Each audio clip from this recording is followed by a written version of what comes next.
Судската администрација утре излегува на бел штрајк. Работата во сите судови ширум земјава речиси 2 часа ќе биде замрзната. Пред зградите на судската власт административците ќе ги прочитаат своите барања. Лути се, велат има пари за додатоци на платите за судиите, а за нив не.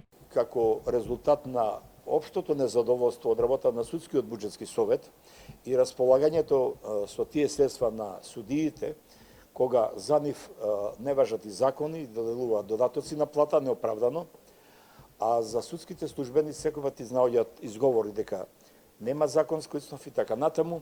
Судскиот совет пак преку соопштение ги објасни критериумите по кои ги носеле одлуките за висината на додатоците.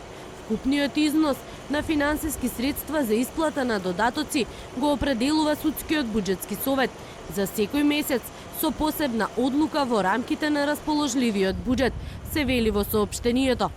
УПОС предлага платите да го следат растот на просечната плата во државата со сегашната утврдена вредност на бодот.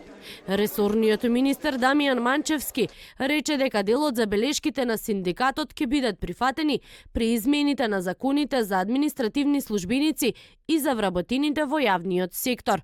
Манчевски најави дека со евидентни листови на месечно ниво ќе се следи работата на вработените, но и на институциите од јавниот сектор. Документирано ќе се работи, значи нема да може и на вработените им се даваат работни задачи кои што се надвор од нивната областна работа и она што е нивна работна задача, но соодветно даваме можности да бидат соодветно платени доколку имаат зголемен обем на работа. По годишната конференција на УПОС и од синдикатот и министерот за информатичко општество изразија оптимизам дека до крајот на годината ќе биде потпишан и гранскиот колективен договор за администрација, за што веќе подолго време се водат преговори.